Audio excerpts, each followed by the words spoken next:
So good morning guys. तो चलिए start करते हैं आज के यानी कि 17 अक्टूबर के इंपॉर्टेंट करंट अफेयर्स को। तो आज बहुत सारे इंपॉर्टेंट प्रश्न हमें देखने को मिलेंगे, जिसमें सबसे इंपॉर्टेंट प्रश्न ये रहा आपके सामने कि अभी हाल ही में जारी वैश्विक भूख सूचकांक 2025 में भारत कौन से स्थान पर है। तो इसका सही उत्तर होगा 102। ग्लोबल हंगर इंडेक्स 2025 की हम बात कर रहे हैं। पहले हम बात कर लेते हैं इसको जारी किसने किया या कौन जारी करता है। जो कंसर्न वर्ल्ड वाइड और वेल्ट हंगर लाइफ दो संस्थाएं हैं, ये इसको जारी करती है। ये जो कंसर्न वर्ल्ड वाइड है ये आयरलैंड की है और वेल्ट हंगर लाइफ ये जर्मनी की संस्था है।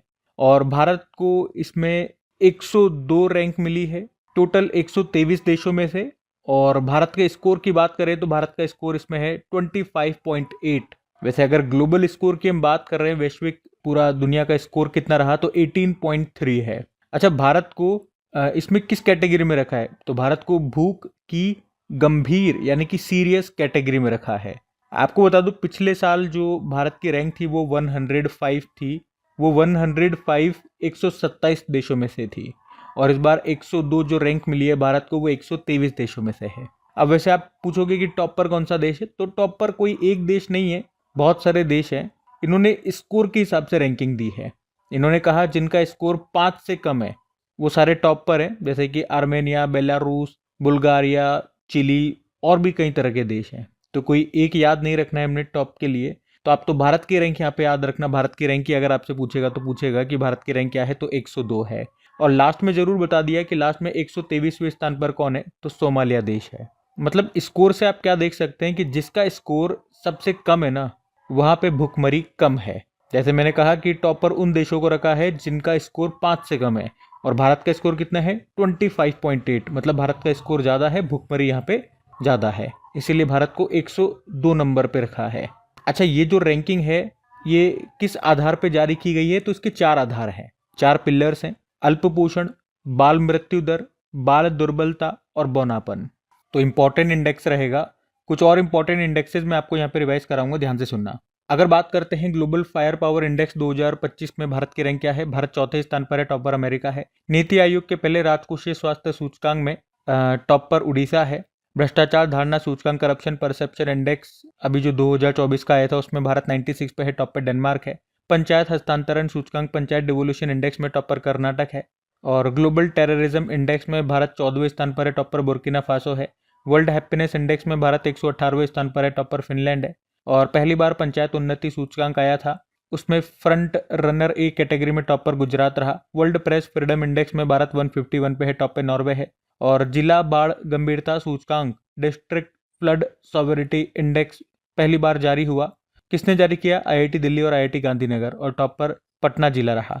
वर्ल्ड कॉम्पिटिटिवनेस रैंकिंग में भारत 41 नंबर पर है, टॉप पर स्विट्जरलैंड है।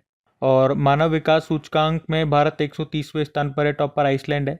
जेंडर इनइक्वलिटी इंडेक्स में भारत की रैंक 102 है। तो ये दोनों देखो ऐसे लिंक करके याद रख लेना। अभी जो भुखमरी सूचकांक है उसमें भी भारत 102 पे है, और जेंडर इनइक्वलिटी इंडेक्स में भी भारत 102 नंबर पर है। जलवायु परिवर्तन प्रदर्शन सूचकांक भारत 10वें स्थान पर है। पहले दूसरे तीसरे पे कोई नहीं है, चौथे पे डेनमार्क है, फिर नीदरलैंड है। ग्लोबल जेंडर गैप इंडेक्स में भारत 131 पे है, टॉप पर आइसलैंड है। ऊर्जा संक्रमण सूचकांक एनर्जी ट्रांजिशन इंडेक्स में भारत 71 पे है, टॉप पर स्वीडन है। ग्लोबल लिवेबिलिटी इंडेक्स में टॉप पर कौन है, डेनमार्क की कैपिटल कोपेनहेगन है। और ग्लोबल पीस इंडेक्स में भारत 115वें स्थान पर है, टॉप पर आइसलैंड है। सस्टेनेबल डेवलपमेंट गोल इंडेक्स में भारत 99 पे है, टॉप पर फिनलैंड है। नीति आयोग के उत्तर पूर्वी क्षेत्र सतत विकास लक्ष्य सूचकांक में कौन सा जिला टॉप पर रहा, हनहथियाल जो कि मिजोरम का है। ग्लोबल एआईसीटी इंडेक्स में टॉप पर सिंगापुर है, और भारत में टॉप पर बेंगलुरु है जो पूरी लिस्ट में 26वें स्थान पर है। उसके अलावा स्मार्ट सिटी इंडेक्स आया था, उसमें टॉप पर ज्यूरिख है जो कि स्विट्जरलैंड का शहर है। और भारत से टॉप पर दिल्ली है, दिल्ली पूरी लिस्ट में 104 स्थान पर है। ग्लोबल पीस इंडेक्स, अच्छा ग्लोबल पीस इंडेक्स तो हमने पीछे भी पढ़ लिया कि भारत 115 पे है, आइसलैंड टॉप पर है। NIRF 2025 के ओवरऑल रैंकिंग में IIT मद्रास टॉप पर रहा था, ये याद रखना। इंजीनियरिंग कैटेगरी में भी ये टॉप पर था। और वर्ल्ड टैलेंट रैंकिंग में भारत 63 पे है, टॉप पर स्विट्जरलैंड है। तो लगभग बहुत सारे इंडेक्सेस मैंने आपको यहाँ पे रिवाइज करा दिए, लगभग 25-26 हमने देख लिए, और ये सारे इंपॉर्टेंट वाले ही मैंने आपको रिवाइज कराए हैं, ध्यान में रखना। अगला प्रश्न देखते हैं। फिर अगले में पूछ रहे हैं, अगला प्रश्न भी इंपॉर्टेंट रहेगा, देखो क्यों। पहले तो प्रश्न देखते हैं कि भारत और किस देश के बीच अभी इन रॉकिन ROKN अभ्यास का आयोजन किया गया? तो आंसर होगा यहाँ पे साउथ कोरिया। तो एक्सरसाइज का नाम है INROKN एक्सरसाइज। ये एक तरह का नेवल एक्सरसाइज है, नौसैन्य अभ्यास है जो हुआ है भारत और साउथ कोरिया के बीच में। ठीक है, IN मतलब इंडिया हो गया, ROKN मतलब रिपब्लिक ऑफ कोरियन नेशन, मतलब साउथ कोरिया की बात हो रही है, तो भारत और साउथ कोरिया के बीच में हुआ। पहली बार पढ़ रहे हैं हम इसे, पहली बार देख रहे होंगे क्योंकि पहला ही एडिशन है, तो इंपॉर्टेंट रहेगा प्रश्न। और बात करें हुआ कहाँ पे, तो ये साउथ कोरिया के बुसान नौसेना बंदरगाह पर इसका आयोजन हुआ। भारत की तरफ से याद रखना INS सह्याद्री ने इसमें हिस्सा लिया है। शिवालिक श्रेणी का तीसरा जहाज है ये INS सह्याद्री। ठीक है, तो एक्सरसाइज का नाम याद रखेंगे, किनके बीच में हुआ, कहां पर हुआ, भारत की तरफ से किसने हिस्सा लिया, ये सारी बातें हमने देख ली है।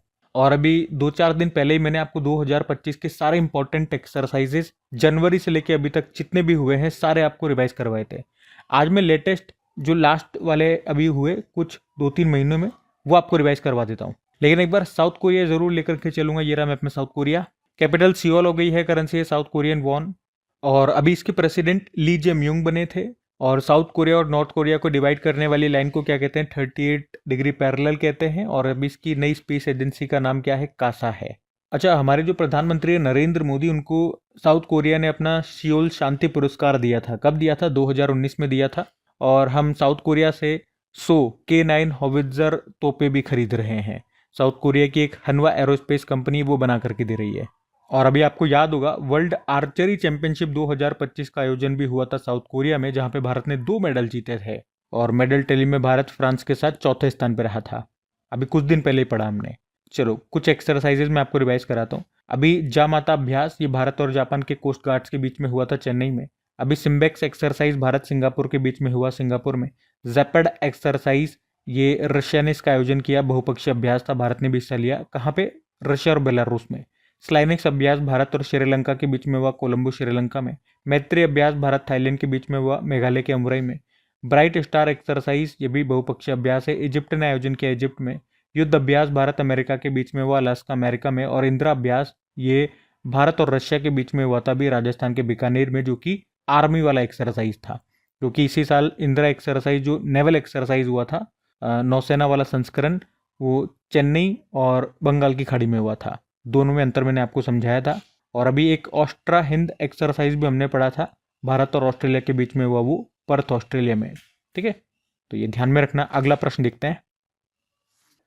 फिर अगले में पूछ रहे हैं कि अभी हाल ही में विश्व खाद्य दिवस वर्ल्ड फूड डे कब मनाया गया? तो आंसर हो जाएगा 16 अक्टूबर को। आप सभी जानते हो हम हर साल 16 अक्टूबर को ही वर्ल्ड फूड डे के रूप में मनाते हैं। क्यों मनाते हैं भैया 16 अक्टूबर को ही? क्योंकि फूड एग्रीकल्चर ऑर्गेनाइजेशन की स्थापना होती है 16 अक्टूबर 1945 में, इसीलिए 16 अक्टूबर को मनाते हैं। वैसे फूड एग्रीकल्चर ऑर्गेनाइजेशन का हेडक्वार्टर रोम इटली में मिलेगा। इसके डायरेक्टर जनरल हैं क्यू डोंग। स्वस्थ ग्रह के लिए सतत खाद्य प्रणालियां, sustainable food system for a healthy planet. पहली बार ये दिवस हमने 1981 में मनाया था। अच्छा, क्या आप बता सकते हो कि हमारे जो 17 सस्टेनेबल डेवलपमेंट गोल्स हैं जिन्हें 2030 तक पूरा करना है, तो उसमें से कौन से नंबर का सस्टेनेबल डेवलपमेंट गोल भुखमरी की बात करता है, भुखमरी समाप्त करने की बात करता है?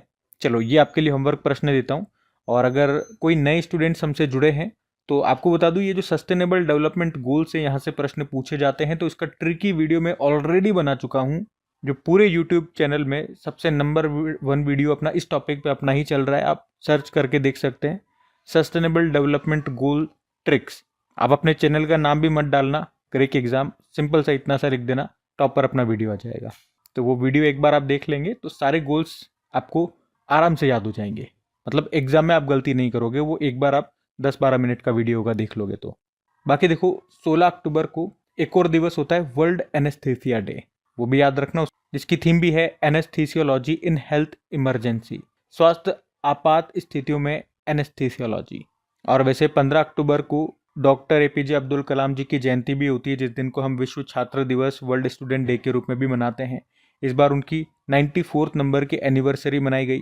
डॉक्टर APJ अब्दुल कलाम, जिन्हें मिसाइल मैन ऑफ इंडिया के नाम से आप जानते हो, इनका जन्म हुआ था तमिलनाडु में, रामेश्वरम तमिलनाडु में 1931 में। इन्हें पद्म भूषण मिला 1981 में, पद्म विभूषण मिला 1990 में, और भारत का सर्वोच्च सम्मान भारत रत्न भी इनको मिल चुका है 1997 में। अब जब भी डे वाला प्रश्न आता है, उस महीने के सारे इंपॉर्टेंट डेज मैं आपको रिवाइज कराता हूँ। आज मैं आपको रिवाइज नहीं करा रहा हूँ, आज आपको टेस्ट के लिए दे रहा हूँ। ये आपका टेस्ट होगा अक्टूबर के सारे डेज जो भी अभी तक हमने पढ़े हैं आप बिना देखे लिखें और चेक करें कि आपको कितने डेज याद हैं। हम अगले प्रश्न की ओर बढ़ते हैं। फिर अगले में पूछ रहे हैं, अभी हाल ही में दुनिया का पहला virtual museum of stolen cultural object किसके द्वारा लॉन्च किया गया? तो आंसर होगा यूनेस्को। तो अभी यूनेस्को के द्वारा दुनिया का पहला स्टॉलन कल्चरल ऑब्जेक्ट का वर्चुअल म्यूजियम को अभी लॉन्च किया गया। इस वर्चुअल म्यूजियम को बार्सिलोना स्पेन में आयोजित मोंडिया कल्ट 2025 कॉन्फ्रेंस में लॉन्च किया गया। इस म्यूजियम में दुनिया के चुराए गए या ट्रैफिक किए गए वस्तुओं को दिखाया गया है। मतलब ट्रैफिक किए गए मतलब एक स्थान से दूसरे स्थान पे ले जाना, ट्रैफिकिंग करना।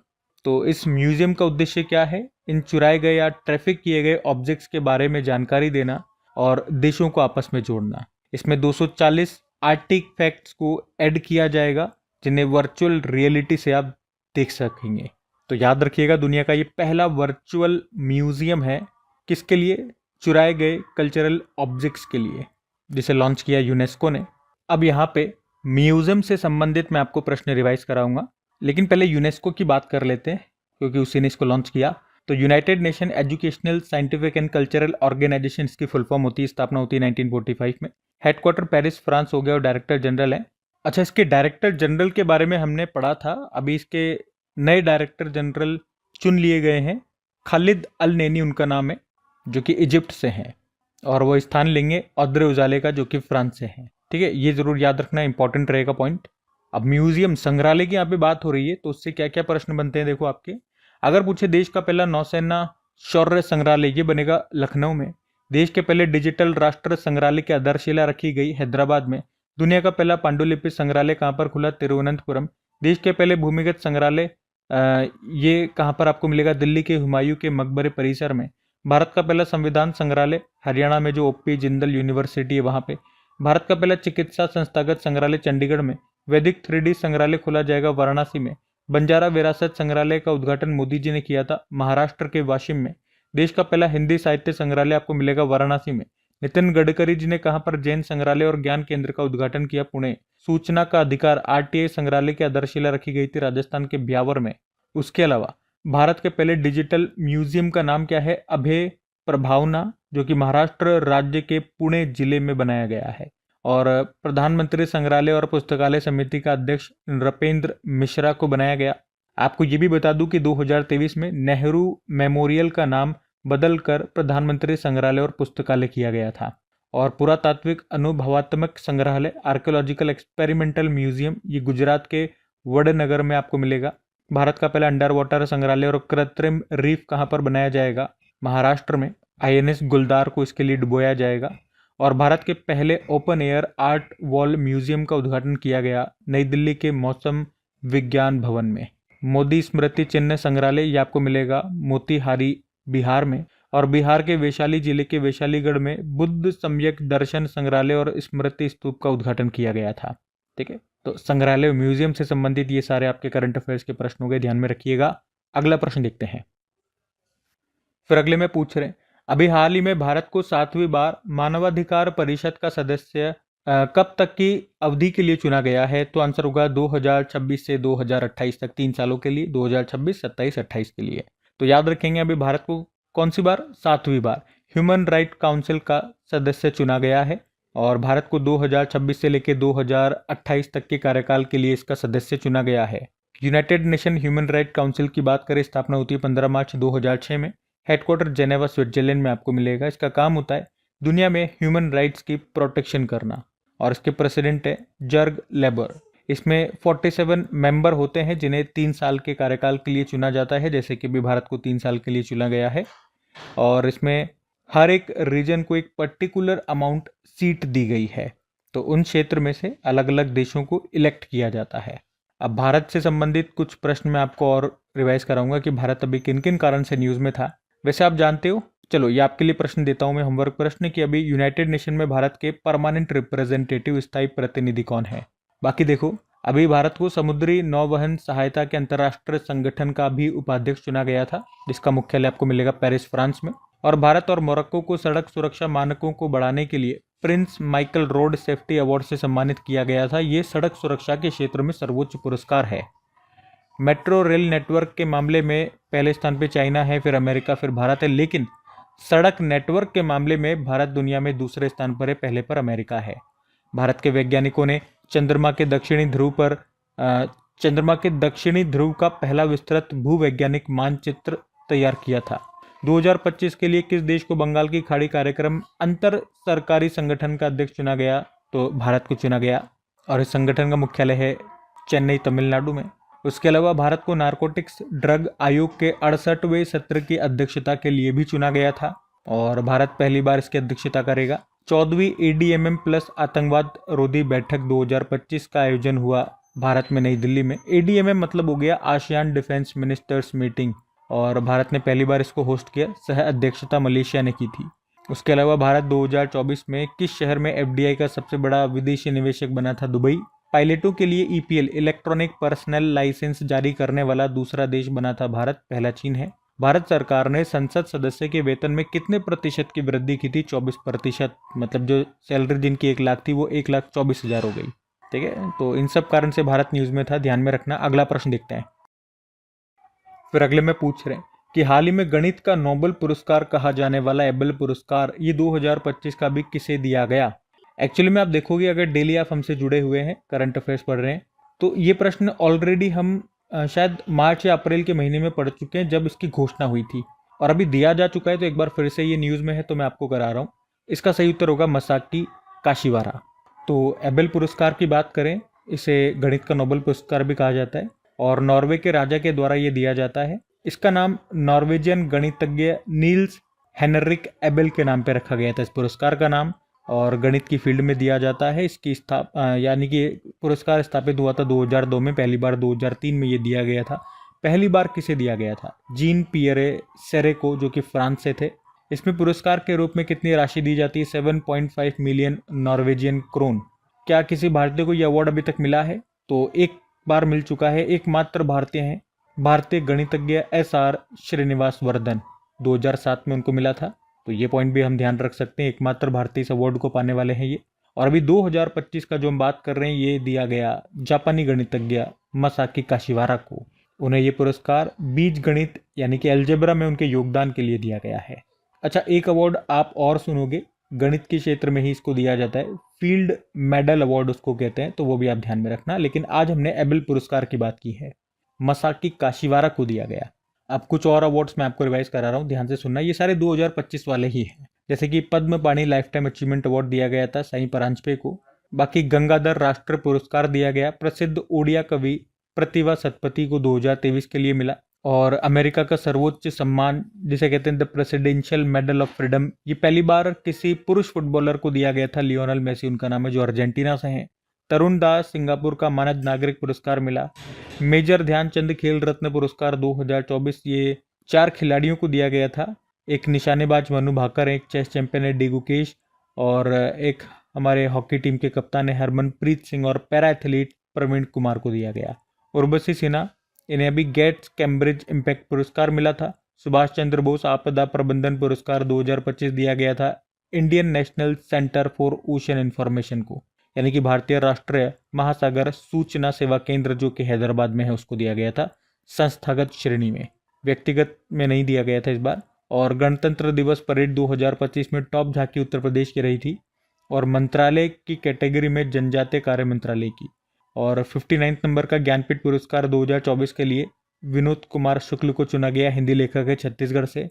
संगीत कलानिधि पुरस्कार 2025 RK श्री राम कुमार को, वायलिन वादक हैं। और नृत्य कला निधि पुरस्कार 2025 उर्मिला सत्यनारायण को दिया गया, जिनका संबंध भरतनाट्यम से है। तो ये सब ध्यान में रखना। अगला प्रश्न देखते हैं। फिर अगले में पूछ रहे हैं, एक बुक है जिसका नाम है ready relevant and resurgent second. इस बुक के लेखक कौन है?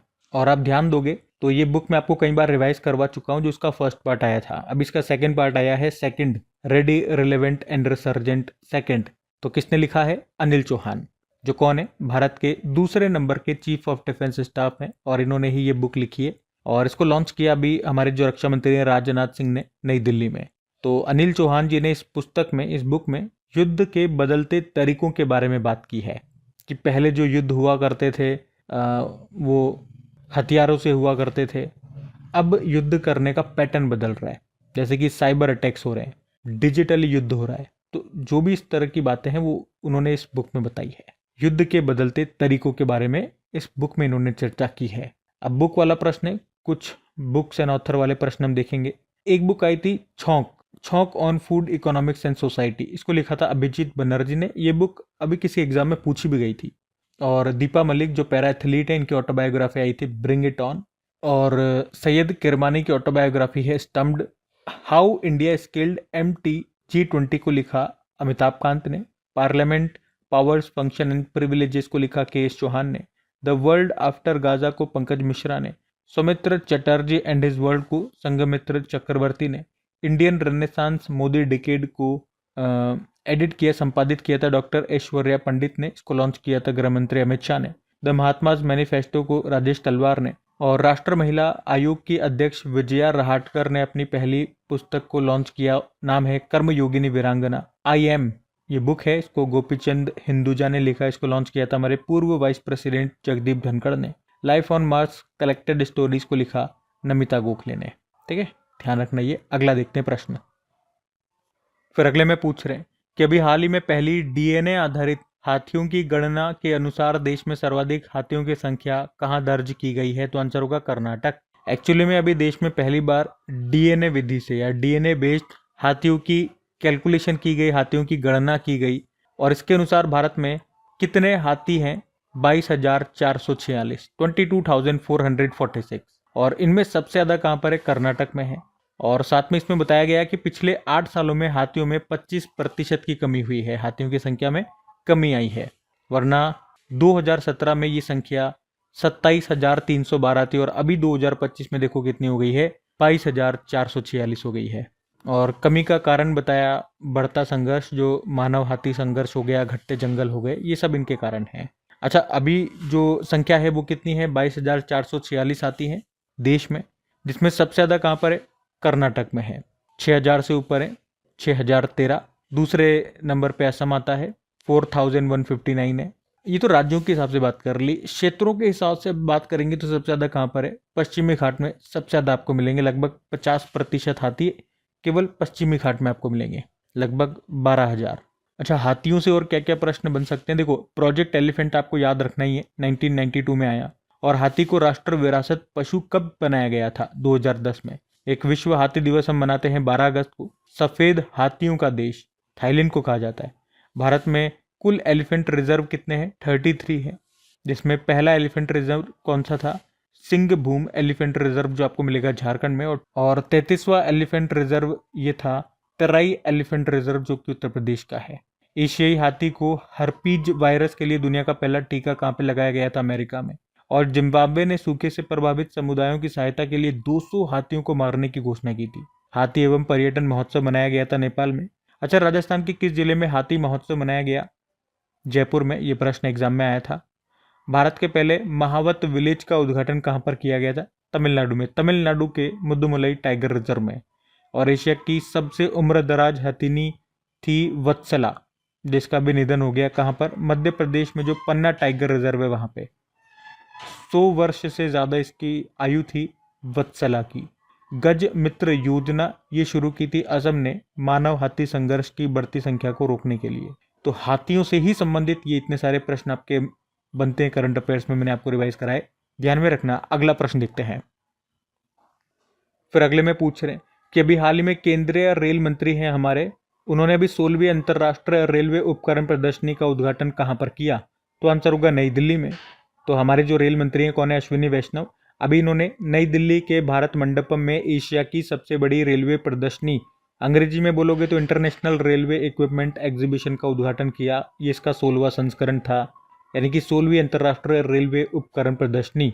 इसका आयोजन करने का उद्देश्य है रेलवे क्षेत्र में नवाचार, आधुनिकीकरण और आत्मनिर्भरता को प्रोत्साहित करना। मतलब भारतीय रेलवे में हो रहे परिवर्तन और विकास को यहाँ पर दिखाया गया।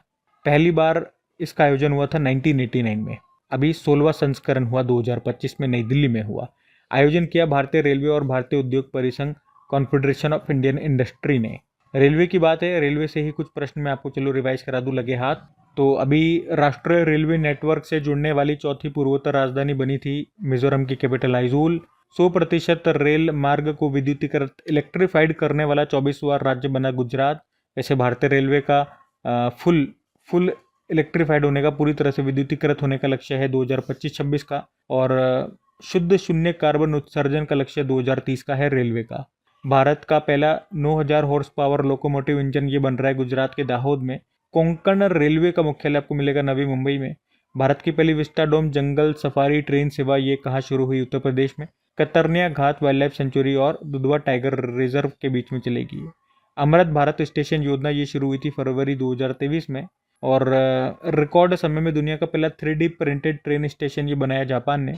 मारुति सुजुकी ने भारत की सबसे बड़ी इन प्लांट रेलवे साइडिंग कहाँ पर खोली? मानेसर हरियाणा में जिसका प्लांट है वहाँ।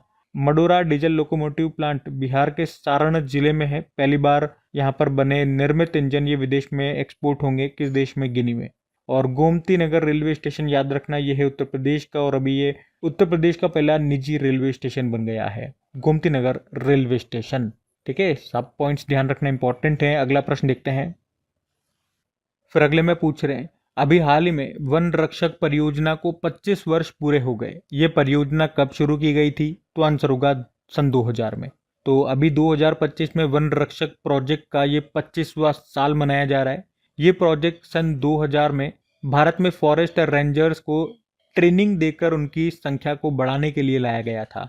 इस प्रोजेक्ट को wild life trust of India के द्वारा लॉन्च किया गया था, वन रक्षक प्रोजेक्ट। तो हमने कहा इसे लॉन्च किया था सन 2000 में, जिसका उद्देश्य था भारत में ऐसी फोर्स बनाना और उसे ट्रेनिंग देना जो प्रोटेक्टेड एरियाज और वाइल्ड लाइफ की सुरक्षा कर सके। अच्छा, wild life trust of India की अगर बात करें, क्योंकि इस प्रोजेक्ट को उसी ने लॉन्च किया था, तो ये एक NGO है और ये मिनिस्ट्री ऑफ एनवायरनमेंट के साथ काम करता है, जिसकी स्थापना होती है 1998 में। मुख्यालय आपको मिल जाएगा नोएडा, उत्तर प्रदेश में। ठीक है, बाकी ये थी आज की हमारी करंट अफेयर्स की क्लास। कमेंट करके ज़रूर बताना सेशन आपको कैसा लगा। अच्छा लगा तो इसे सपोर्ट ज़रूर करना अपने दोस्तों के साथ में स्टडी ग्रुप में शेयर करके। वीडियो को आपने अभी तक लाइक नहीं करा होगा तो प्लीज़ लाइक ज़रूर कीजिएगा। बाकी चलो अभी कल के करंट अफेयर्स का मैं आपको क्विक रिविजन करवा देता हूँ, फिर हम सेशन एंड करते हैं।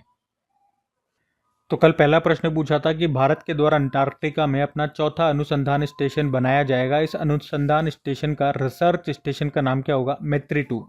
और अभी गूगल AI हब ये कहाँ पर शुरू हुआ है? विशाखापत्तनम में। फिक्की के नए अध्यक्ष बन गए हैं अनंत गोयंका। भारत का पहला QR आधारित ट्रैफिक चालान भुगतान कियोस्क कहाँ पर स्थापित किया गया? गुरुग्राम। और एक बुक है द ब्रह्मास्त्र अनलीस्ड, इसको लिखा है D शिवानंदन ने।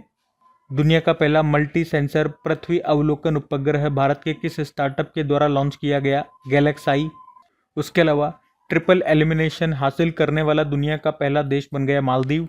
और भारत ने पहली बार कानूनी रूप से बाध्यकारी ग्रीन हाउस गैस उत्सर्जन तीव्रता लक्ष्य नियम 2025 कितने क्षेत्रों के लिए जारी किए? 4। उसके अलावा 11वीं एशिया एक्वेटिक चैंपियनशिप 2025 में भारत पदक तालिका में कौन से स्थान पर रहा? 11वें स्थान पे। और आखिरी प्रश्न था कि RBI का कार्यकारी निदेशक एग्जीक्यूटिव डायरेक्टर अभी नियुक्त किया गया सोनाली सेनगुप्ता को। बाकी चलो कल का भी होमवर्क प्रश्न देखते हैं और सेशन एंड करते हैं। तो कल पूछा था विश्व व्यापार संगठन के मत्स्य पालन सब्सिडी समझौते को स्वीकार करने वाला 101वां सदस्य देश कौन सा बन गया? तो आंसर होगा निकारागुआ। आप सभी ने प्रश्न का बिल्कुल सही उत्तर दिया। अब ये आज का आपका होमवर्क प्रश्न है।